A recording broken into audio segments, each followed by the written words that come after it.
guys, today I will be giving you a tour of my book that I just completed in this silly little notebook here. It's just about some designs and all that shit, Let's get right into it. This is the book that initially I wanted to use this book for, um, writing down my stuff and my life and all that shit, but I decided to not do that because it was kind of embarrassing. So I just stapled all of the shit that I've done regarding that, and I turned it into a book where I design stuff and create stuff. And in this world, actually, hold on, I want to create a world, right? A world where there will be 5 factions, right? These are the 5 factions, and this is the first faction, and this whole book consists of only this faction, so it's like a fantasy type creature type shit, you know what I mean? And in the first thing that I designed, I started off with using the 7 deadly sins as the base, as the baseline, right? Because it's much easier to separate them into factions and then into sections like this. In a duivel there will be 2 leaders, right? Lucifer and Lilith. Of course, this is very lazy of me, but I will change this if it ever becomes true. And there are the 7 sins, and in the 7 sins they are different types of creatures, right? All right, as we can see here, and humans are also here, but humans doesn't actually belong under any of this. They have a separate place, and we will talk about that later. And members of the duivels, right? The humans, some of them have these marks, and all of them, well, most of them, the lower beings have a sign, like a tattoo here, as you can see. And this is the hierarchy of the military and shit. And firstly we get to the slot section, right? This is Louis Art, right? And he's going to be super duper, like a bright scientist, or he was a human, right? And he, some sad stuff happened, and he actually came to be the slot leader. And this is why I wanted to base the dual region based on, like, it's pretty much I want them to be a bunch of rejects. I don't want them to, or I don't want to portray them as the bad guys in this fantasy. They are just people who have been done wrong by their own races and shit, right? And he's going to be super wise guy who created many golems, right? And he's going to be residing in this robotic thing, right? In this small building here, and this is the building, and inside he's going to be there, like sitting on his throne and shit. And this building will be buried underground, right? And it will be immobile for a while. And all of these are designs here. And Louis actually created a perpetual core. This is the perpetual core, and this access a power for many high tier golems and the robots and shit that he designed, right? It essentially give them life. And there are 3 types of what is the 3 types actually? Oh, here it is. There is novice, graded, and unique tier of core, right? And the higher monsters may have a unique core, the lower, or most of them will have novice or something like that, right? And this is the steps in the creation of the core and shit. I designed this not just because of just because it's fun. Doesn't have any real impact. And the 4 horsemen of the apocalypse, these people will be at there will be like I said, this will be buried underground, right? And there will be like a cave that leads to this part, and they will be in front of that to protect Louis Art. So there are 4 of these. I just based them off of, I don't know, like X, sword, scythe, and hammer. And this, I know this design isn't that great because this was like one of my earlier times of drawing horses, and here you can see that I kind of fucked up, but I just added an extra body to to fix it and shit. And here and this proportion is not that wrong, but here this is kind of wrong, but I just ignore it. And they all have their weapons with their names, and just come up with some random names. And speaking of naming, I actually use Dutch language a lot because I really want to base my manga based off of Dutch mythology or Dutch language. because I'm sick of the reading the mangas and everything is just Japanese words and all that shit. And then this tai, the tai, it's like a muscle fiber, right? A muscle fiber that Louis are created from alloys of many materials. It's like essentially a muscle fiber that will replace your muscle fiber and strengthen it to a point where it's almost as hard as the alloy that you use, right? And here you can see that it's very very small. It's 10 to the power 6 meter, which is very very small. And here we can see 70 gram. So the fiber is very very heavy. And also inside the between the cross section of these fibers, right, there will be a channel for impulse, which will actually works in a similar way to the nerve impulse that we usually have in our body. And this is the birth of fidget. This is actually the inside of this here. As you can see, this is how it looks on the inside. The perspective may be a little off, but and all these golems are actually high tier golems, like for securities and shit. I don't know why I draw this true, man. And here is the perpetual core, actually the main producer of the core. After that we have the giants. The giants, there are many types. There are the friendly giants, there are the neutral, there are the hostile, and these are the common giants, right? As long as you have this minimum height, you can be considered as a giant. Then common giant we have usually about 10 to all this stuff. And then forest giant, we'll expand on this later. And this is the skeletal structure of the skull of the giants, and most of them have housing like this, but we will actually expand on that later because this is just a rough design. And here we have the forest giant, right? King of the forest giant, Sergul. This guy is very huge. As you can see, this is a human for scale, and he resides at Achaia. I know the design is very off, but hey, bear with me here. This is one of my earlier designs. And these are Irminsuls. Irminsuls are essentially a source of power only for giant here. It's exclusive to giant, and there's 2 Irminsul in every faction. So duivel will have 2 factions here, one in the Kaya forest and the other in the primordial for the primordial giants. And we also have the Book of Eternum, which is deep in the Irminsul here. Kaya Irminsul, it is a source of power for creatures in the forest and as for giants. It's very huge as well. Look, you can see this is a humans. And then this is a rough map of Achaia forest. The Irminsul is right in the middle, safeguarded by the giants, forest giants. And then there's some orc villages. There's there's some mountains here, and then this dungeon is where you can access the birth of Pidgeot. And then there's Nobu Plains as well. This is just a rough design.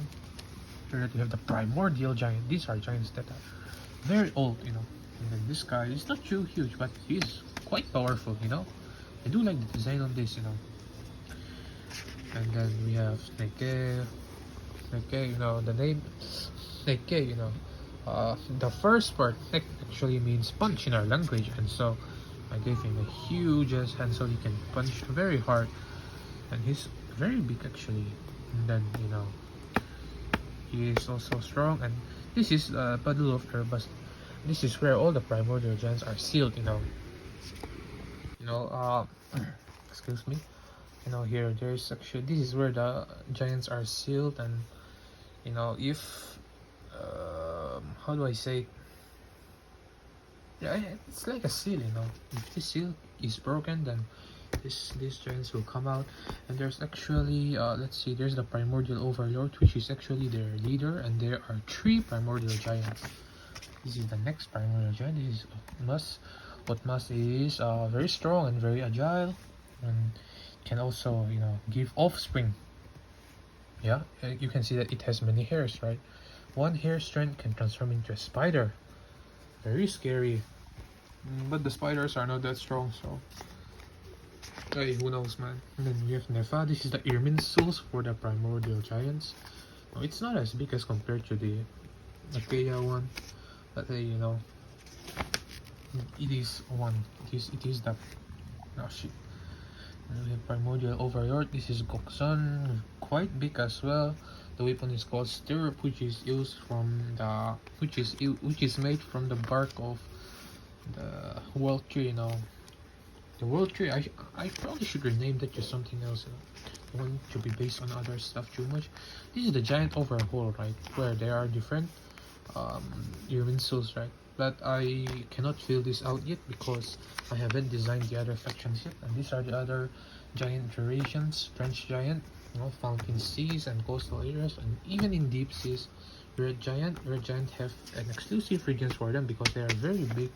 And then we have abyssal giant. They are mostly found in the abyss. They can also be in the normal world. Infernal giant are very common in the near hot areas or volcanoes and stuff. Then we have Aurora. Aurora is the leader of the infernal giants.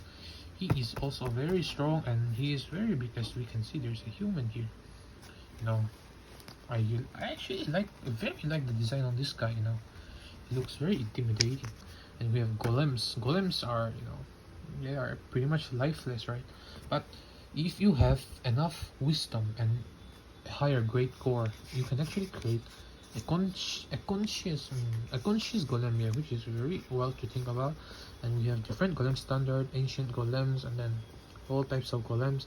These are special types of golem. You know, this type of golem is actually used for agriculture in the human or other people who actually utilize it. You know, it's like a sprinkler, psst, you know. And then this one is pretty much for spying and surveillance. And guardian golems, yeah, these are basic golems. You know, forest golem, plain golem, and then these are mechanical golems, which are used extensively in human kingdoms. And here we have carrier golems for transporting prisoner golem for transporting prisoners. And then this is also a prisoner for capturing. And this is combat golems. Combat golems are kind of strong but not that strong. And then these are also combat golems.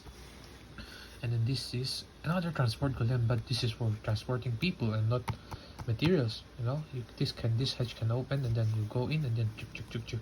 It can traverse most type of terrain, so it's also very good. And then Vahan, which is actually it's like an exclusive cruise for the rich upper class. You know, it's also very dope. It's also quite big. A human would be I don't know. Wait.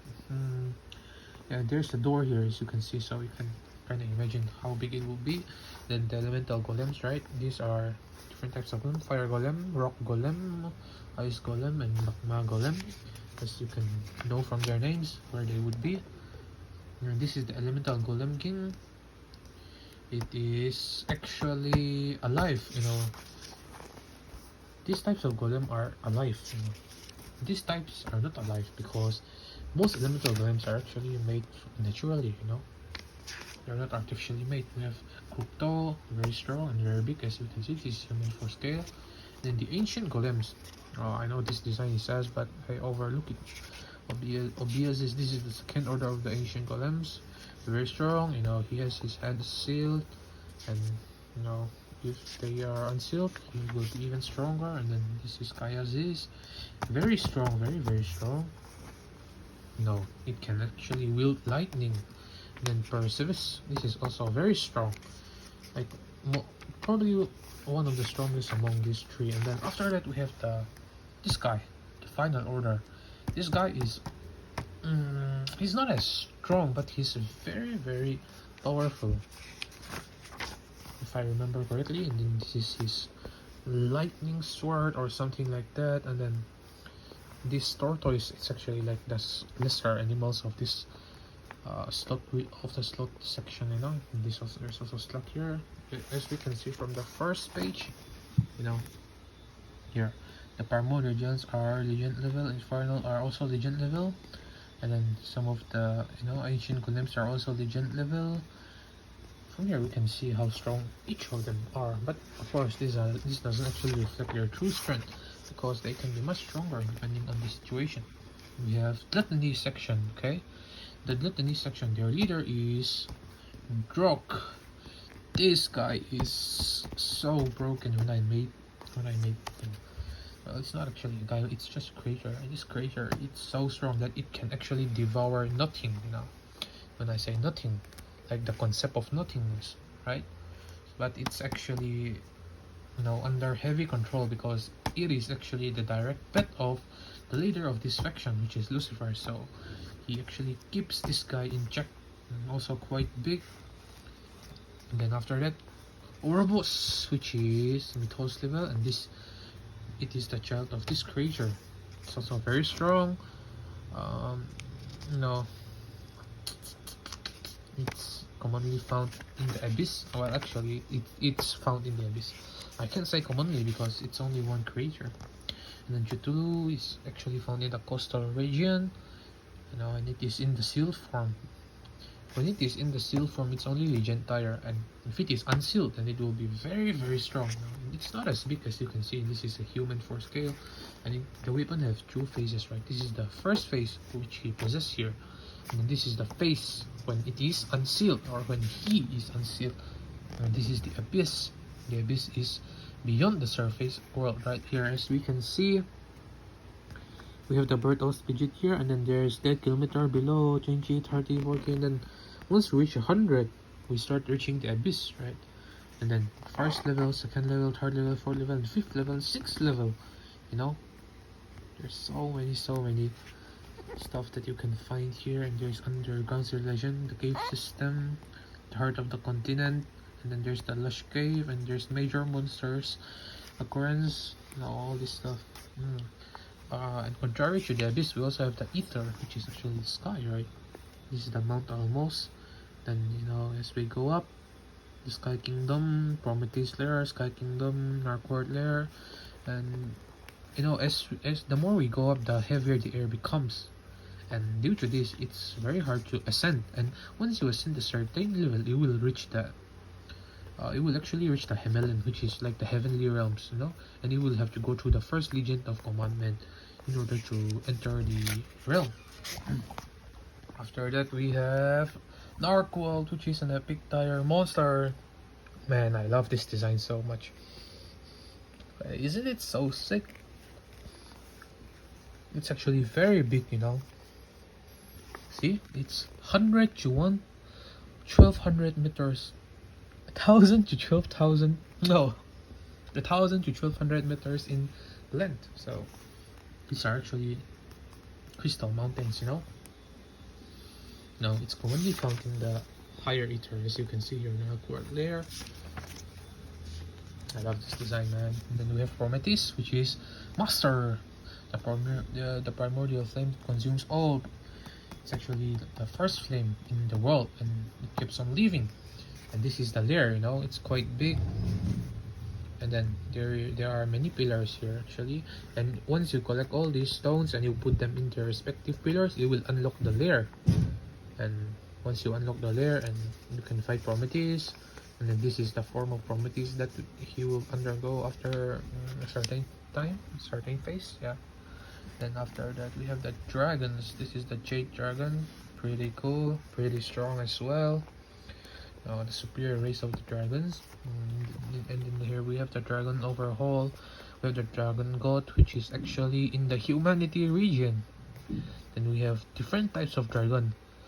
And as we can see here, only about 1, 2, 3, 4, 5. 5 dragons are present in duivel region, while the rest are in other regions. And then we have the northern dragon, whatever, not that strong. Southern dragon is also quite weak. They're also quite large. Eastern dragon, Western dragon is actually pretty strong, and then Eastern dragon is the strongest. Yes. And we have slimes. Yeah, slimes are just extra creatures. They're kind of cute. We have the water, rock, magma, wind, electric, and ice, and then even grass slime. These are pretty cute. We have the slime core. These are the different slime core.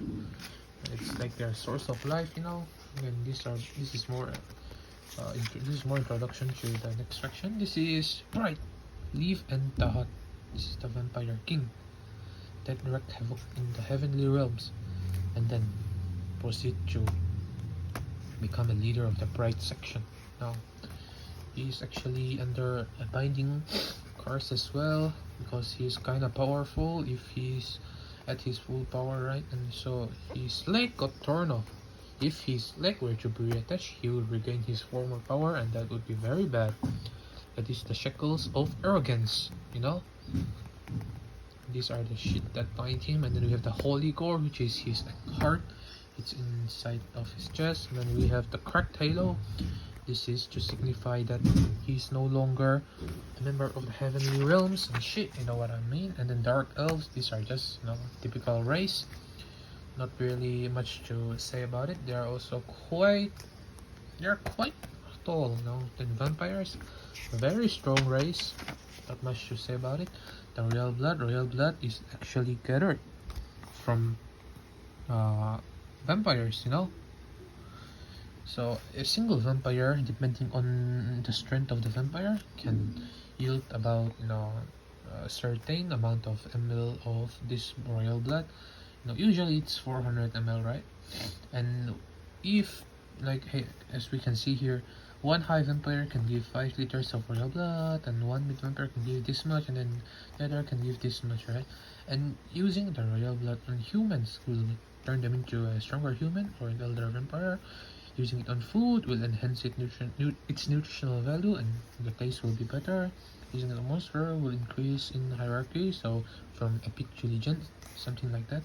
And then using it with purification, there is no chance of transformation, and you will get a stronger heavenly power and weaker strengthening effect, something like that. And then if you use it on water, it will explode. I don't know why, but it will. And if you use it on elder vampire, it will give them increased life and vigor, you know.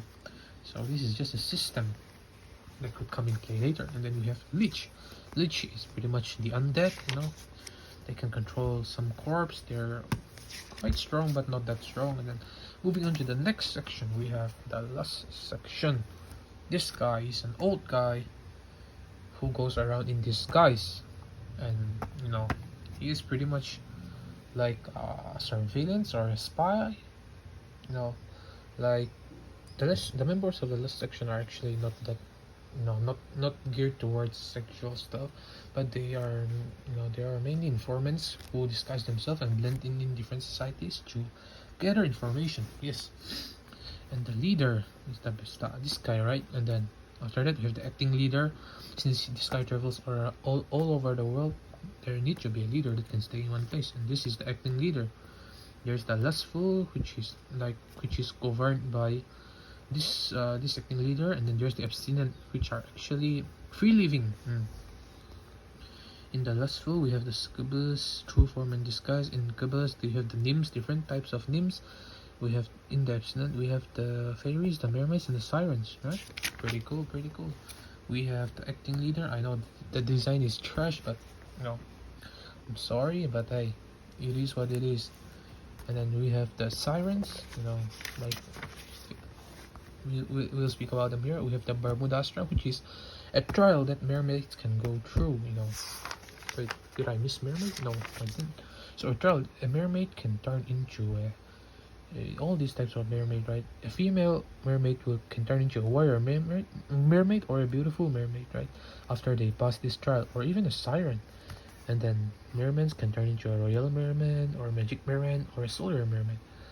And when mermaid turn into a siren, they gain very strong powers, but they lose their appearance. No, we have the different roles, right? And then what you need to get those roles, right? The warrior mermaid needs to pass through the courage trial, the strength trial, the wisdom trial, and all this stuff. And after that, we have the siren queen, which is very strong, and this is our lover's skull. Yeah, very romantic. The story, I wrote the story here, but I won't expand on that. We have the mermaid king, pretty royal and pretty cool. And then we have the mermaids, you know. We have the hunter mermaids, the beautiful mermaids, the warrior mermaids, and these are the male mermaids, right? The weaker mermaid, royal mermaid, magic mermaids, and then the soldier mermaids. They each have their role. I won't expand on that. We have the fairy queen. Fairies are also quite small. You know, they're roughly 15 centimeter in height, which is about 1, 2, 3, 4, 5, 6. So they are about as big as this book here. You know, and after that we have the familiars. These are the powers that the familiars can grant or they possess. You know, if they have a lion, they get plus C, plus A, plus S, plus S, and plus B. You know, which is pretty much a special stat, which is like the one in Fallout. S means strength, P means perception, then E means endurance, C means control, I means intelligence, S means agility, A means agility, L means longevity. So if you contract the tortoises you are familiar, you will get longevity, endurance, and dexterity. Is it? What the fuck is D, bro? Oh yeah, I forgot. There's durability as well, and there's potential as well. So you can actually give different buff, and then the fairy queen actually have this elephant familiar, which is very strong. Then we have succubus. This is the disguised form. This is the true form. You know, they blend in, like I said, so not much to say here. Incubus is like the male version of succubus, but they're very weak and they can only have a disguised form. We have the water nymph. I like the design on this one. I base it off of jellyfishes. No, here we have the tendrils, we have the cilia and the flagella or some shit. We have the stinging cells, you know, blastocysts and all that stuff. Then we have the forest nymph. I know that the design is just I can't speak for shit. And then okay, so the forest nymph, actually pretty cool design, I guess. We have the dream nymph. Dream nymph actually exists only in dreams, but they are very strong in the dreams. We have the ice nymph, which lives on icy regions, like their name stated. We have the cave nymphs. No, they live in caves. Yeah, this is their like beds of different nymphs: forest nymph, ice nymph, and cave nymphs.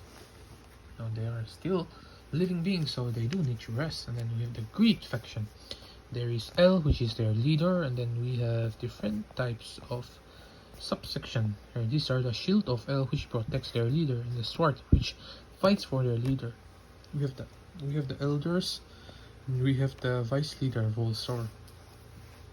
And this is like the region where L lives, right? I will expand on this later.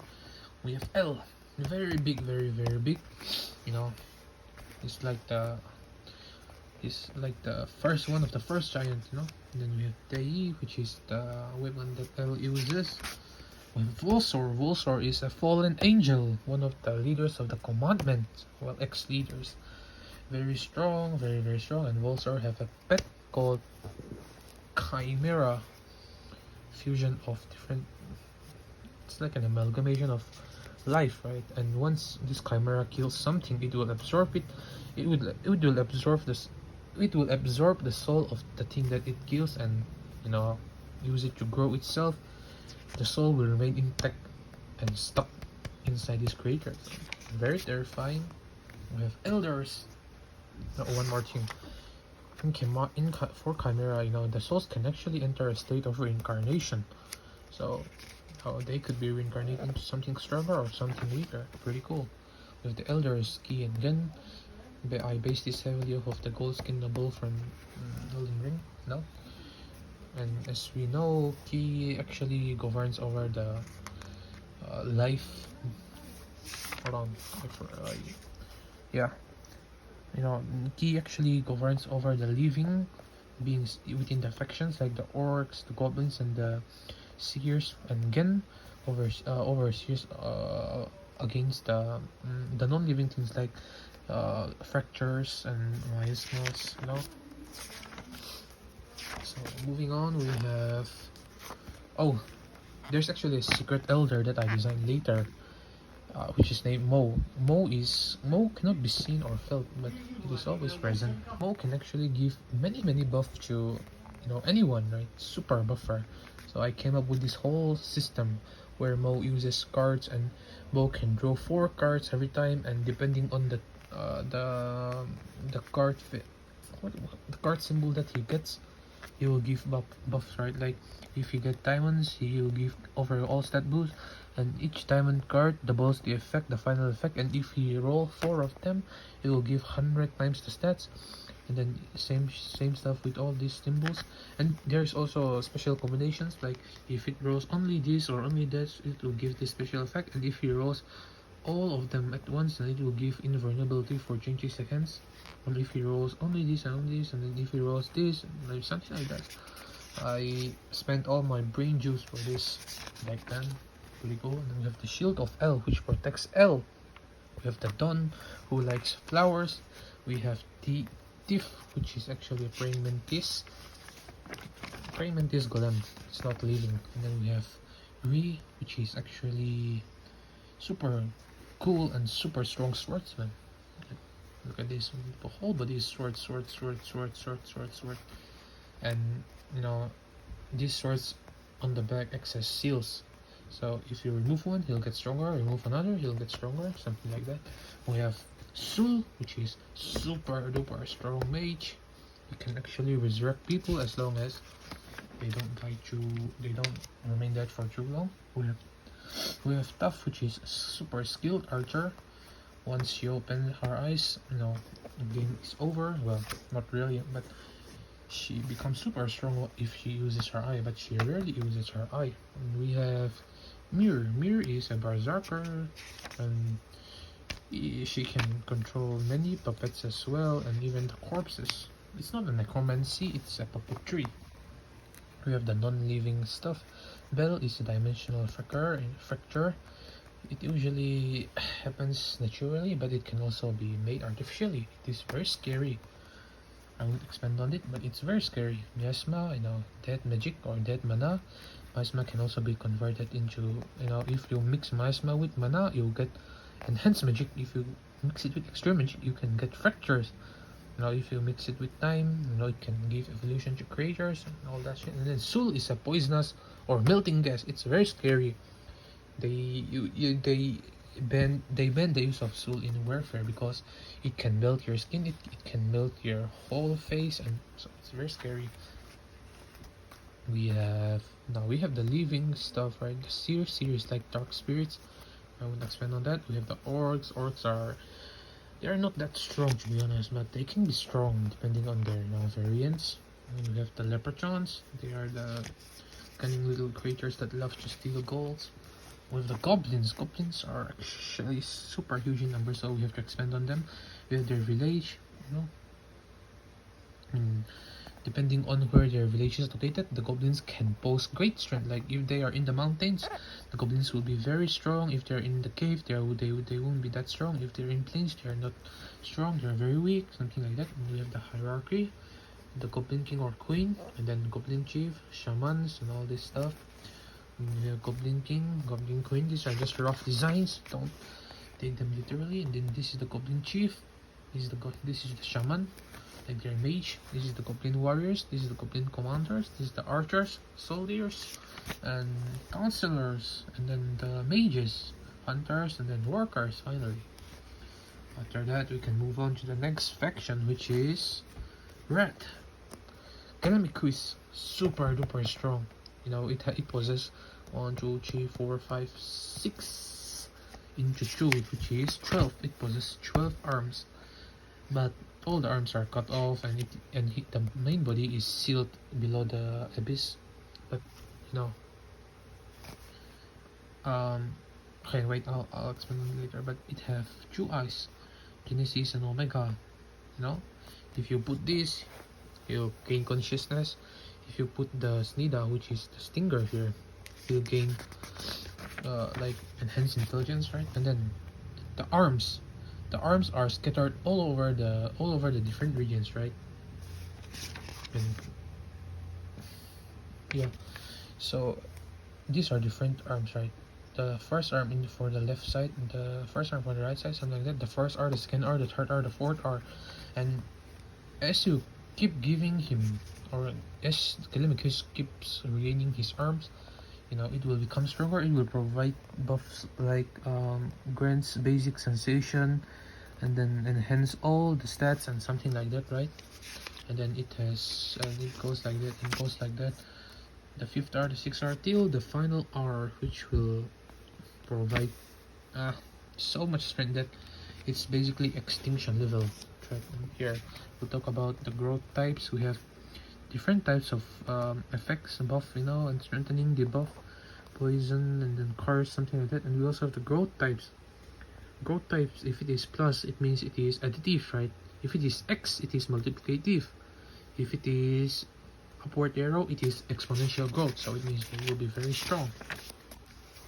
We have the leader of the rat faction, Callimachusers, was actually is way stronger than any of them, but it is not the leader. Mammon is the leader, which is the son of the Lucifer, yeah?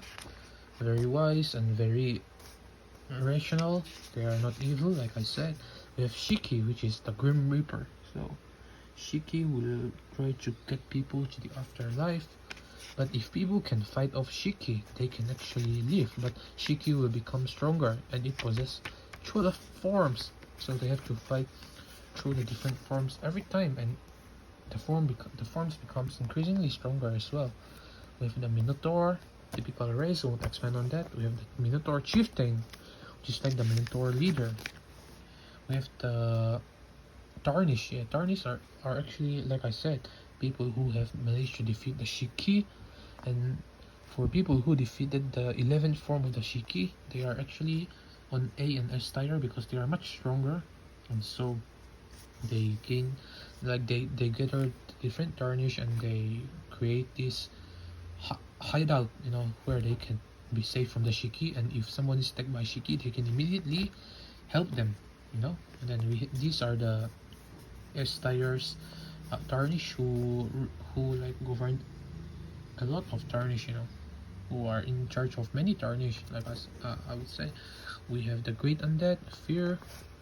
She's one of the first person to defeat the Tarnished. We have Aurelia, which is the super strong mage, the Void Witch, they call her. We have Jiwon, which is actually the rotting dragon. Very strong, very strong. And then we have, these are the lesser undead, you know. The first three that I talk about are S tiers, and the others that I'm going to talk are all A tiers. So this is A tier, you know, pretty strong horseman. And this is the name of the horse. And then we have the next. These are goblins. You know, they are brothers and conjoined twins. This is Gore. You know, pretty strong swordsman as well. And then we have Minx, which is a cyclops. After that we have gargoyles. These are also just typical race. I won't expand on it. And then this is their name of their weapon. This is Origin of Life. Yeah, I decided to create the species branch here, and I stopped halfway because I could not think of a way to connect them. We have the Hydra, which is also sealed. It's low epic, but it's very, very strong if it is unsealed. I would expand on that, but I do quite like the design as well. And also Hydra. This Hydra is actually the offspring of the first Hydra created. I will talk about that later. And then we have eels. Eels are also quite big. They have different types of body, tapering ends. We have the ventral fin and dorsal fin. Here, all ventral fin and dorsal fin. They also have some kind of stinging or venomous spike. And then they're also oviparous. And this is just their morphology. And then we have lions. There are many types of lions. Now we also have wolves, no, like a typical wolf.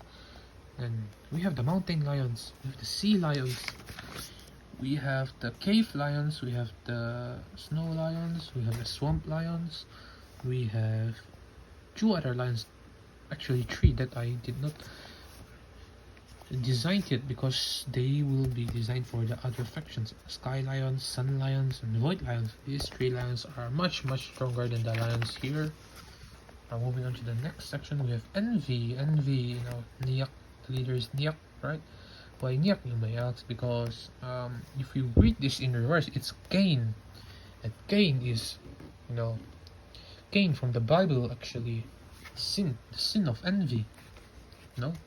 And I base off the sin of envy with the zodiacs, you know, the 12 zodiacs, with the Capricorn, duivel, a goat man, and all the zodiacs have this tentacle-like thing on their back. It could be modified or it could be present as a normal tentacle, but these are always their weakness. Capricorn, goat man, duivel, Sagittarius, no moon. It also have tentacles here. like an archer. We have the Scorpio, Cal kicks, and then tentacles here as well. We have Libra, Bukra, tentacles here as well. I like this design a lot. And Bukra, the way he fights is also very interesting. I designed a whole system for him, but I will not expand on it because I think I'm wasting too much time here. And then after that we have Virgo, Lumeri. Lumeri, I love this design so much. And the tentacles are actually on the back. They are modified to create these petal-like structure. And she is very strong, but due to her lack of experience, she's not that strong. So what essentially happens is every time she dies, she will loses one of these thing-like projection here, right? So, and at the same time, every time she loses any one of these, right, one of these, she gains double the stats of whatever she has. So, and she will revive again. So if she dies, she loses this, gains double the stat, and revive. And then if she dies again, lose this, and then gains double the stat of whatever she has, and then revive again. And lose this, revive, lose this, revive, lose this. And once she loses all of this, right, you can see there's two more on the head. One of the thing on the head will disappear, and then all of this will be regenerated again once she retains her stats, right? So she can lose all of this again, and then she will lose this, and then all of them will appear again. Once she loses these two, and she loses all of this except one, that will be her final life. But if you did not kill her, then she can slowly regenerate all of this again, even the head. So she's very strong. And the design, I like the design a lot. We have Leo, Pariah, and these are the tentacles again. No, and Leo actually have 10 petals. I named them here, and each petal gives him different strengths. And we have Cancer, Helnum. Now, as you can see, the tentacles are actually inside of the heart body, so very good design.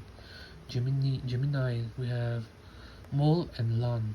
Now, pretty strong. Here's the tentacles as their hairs. We have Taurus, Oman. The tentacles are modified as its legs. Very strong as well. Aries, more like, tentacles on the back, very strong as well. Pisces, and then we have Pisces. Now tentacles are modified as fins. I mean, not fins, but here, as you can see. Then we have Tan, tentacles here, this is actually a robot with the soul of a human inside. Very strong as well, and this is the elixir of life, pretty much. This elixir can heal many times, and it can even resurrect if a person has died recently. Like when I say recent, like about a minute or so. Then we have the Envy. This is pretty much the overhaul again. And like I said, this is Aquarius, right? This is the 12th. These are the 12 zodiacs. There will be one more zodiacs that I will draw. Is this the 13th zodiac, which is called the Smoke. Huge snake, or twin-headed snake. Very strong, and also lives deep in the forest. We have Mimic Sages, which are very strong. We have Arthuron. There's only one Arthuron, right? It's like a adaptation monster, like Mahogara, So this guy will adapt to anything. Very strong. We have a curse. These are people who are cursed with immortality. They form, like a clan, and they live in isolation, right? They are very wise, and they are very how do I say, accepting, but they are not that strong. We have the Damned. These are the people who are cursed. And then we have the souls, the spirits. In the souls, the good ones have eyes, right? They are called spirit. They are also very helpful. They are very kind. While the bad ones are called ghosts, and they don't have an eye. And we have, I keep this space empty. We have, in the animals, we have apes and snakes. I won't expand on that. We have, okay. With that, we complete the envy section. We completed all of the sins, which is amazing. And now we have the curse creators of duivel. These are the people who have sinned so greatly that they are cursed. We have one throw as the first one here, very strong. We have Varmios, like a weeping angel type. We have Ichdel, very big, and lives in the sea. We have Varkas, which is a human actually, very strong with a very sad story. We have Bestament, which is the cursed dragon. We have Ymir, which is the princess of death. We have Salvia, also a very sad story. And then we have Pakudu, which is a chill guy who loves to farm, and he lives on his farm, which is very huge. We have Soichi, which is also a very cool design, pretty strong. We have Desmogur, which is the strongest, but is actually binded by these chains. And if we want to know where do these people, or where do these creatures live, you can see them here. As we can see, Ichidel, this is the name, the heretic, right? This is the AKA, the beast who consume truth. And then we have attire, the myth legend, location, deep sea, hostile, and how is their morality? Neutral, you know. And then after the cursed creatures, we have the heart of duivel, which this is the place where their leaders will actually reside. You know, the heart is in this middle, and it is guarded by 1, 2, 3 barriers: the soul barrier, the mind barrier, and the physical barrier. This is their relative radius. And then in the physical barrier, as we can see, only physical types of fight are allowed, and they are these watchmen who guards over the physical barrier. And in all of this barrier except the soul barrier, they can also be other monsters that are present, but these monsters, you know, they usually won't attack you unless you attack them first. And in the mind barrier, we have the overseer, which is Enoch, which is also the direct disciple of Nayak, which is the leader of envy. We have the watchman, 1, 2, 3, 4. In the soul barrier, there's only 3 creatures in the whole of soul barriers, and it is these 3. And then moving on to the design. Oh wait, before that, in the heart of duivel, there's a hole, right? A huge hole in the middle of this region, and then you can go down, you can descend into the abyss slowly, and once you descend enough, you will reach a portal. And once you reach that portal, you will have to go through this huge bridge, which are separated by 1 kilometer, 1 kilometer, 1 kilometer, and there will be 5 checkpoints. In those 5 checkpoints, before you reach the leaders, there will be 5 guards here. So these guards, I will talk about them after I talk about this barriers first. Then this is the first watchman of the physical barrier, the Yeti monster, which is the Oba. And then after that is the Oba, excuse me, after this Oba, which is the second watchman. And after that we have Jibble, which is also very strong and can fly. We have Tia, it's a golem. We have Alvuk, which is also pretty strong. We have the King Boar, which is very huge. And then after that we have the mind barrier. In the mind barrier we have Enoch, which is the overseer, very strong, very strong. We have Hayamon, which is also quite strong. And Hayamon will constantly play a tune, which kind of makes anyone who enters the mind barrier insane, you know, if they don't have enough magical resistance. After that we have Emily, which is very strong dimensional mage. We have Parvo. Parvo is pretty much like dimensional mage as well, but much stronger. We have Jumbo. Jumbo is also very strong with a cool design, you know, can pretty much warp reality as long as you are in his domain. And then after that we have the soul barrier. The soul barrier, I love to design these people so much because, you know, I kind of want to reflect on the fact that the soul is a beautiful thing, you know. We have Mirel, which is Mirel. This is Mirel, and you know, as you can see, it has all these plants and feathers and all this stuff. Very beautiful and very strong and very kind as well. We have Herai. Herai is also very strong, very kind, very cheerful. And then we have Urmio. Urmio is kind of scary, right? But Urmio actually helps the people, you know, turns them into monks if they are stuck in the soul barrier. And once he have time, you know, once every month to leave the soul barrier, he will release those soul So he kind of helps the souls that are stuck in the soul barrier to escape the barrier itself, while Herai guides them, or like Herai is pretty much a companion, and Muriel will be like your travel guide or someone that you can ask many stuff about. After that, we have the leaders. Yes, this is Lucifer, very strong, very cool. This is their leader, as you can see, with the devil's tail and the horn. Now this is the sign of the duivel. We have the Lilith. Lilith is also a very strong dimensional mage. And after that, like I said before, there will be 5 cards before you reach the leaders. This is the first one, Desmos, super duper strong swordsman. Melody, super duper strong mage. We have Quincer, super duper strong berserker. I do like the design on this guy, you know.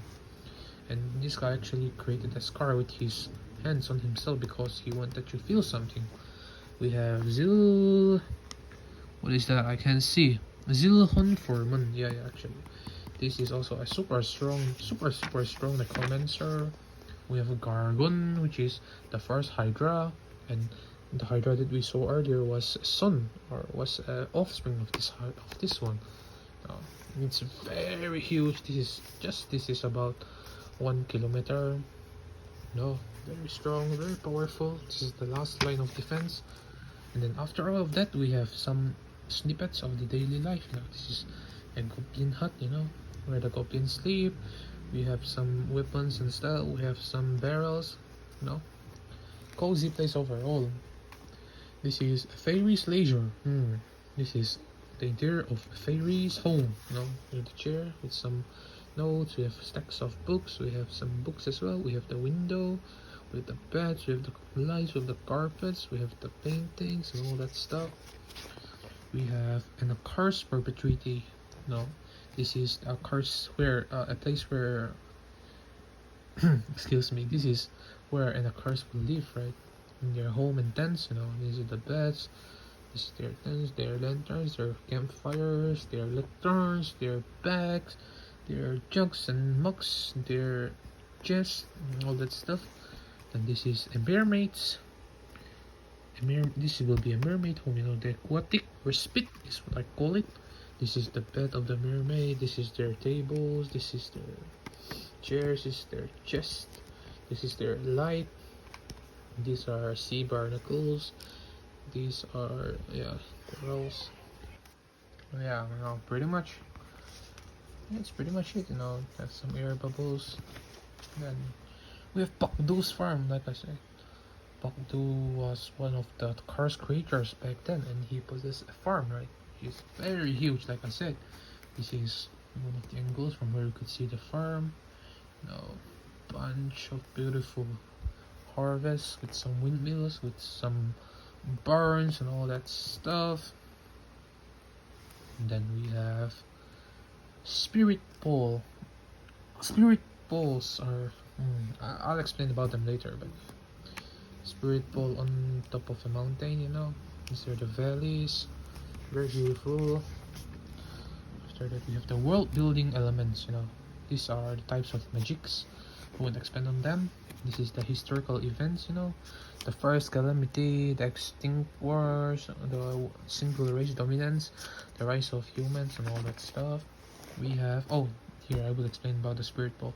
We have, these are the special monuments, right? We have the world tree. The world tree will be a source of power for many creatures, right?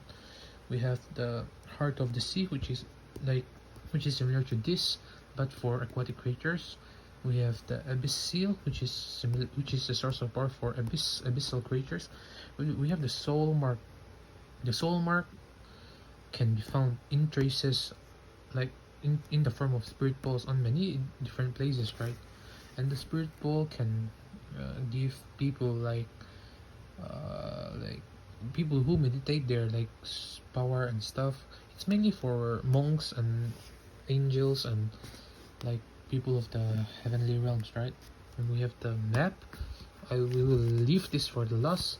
And we have some housing designs. These are the designs of the giants that I mentioned earlier, you know.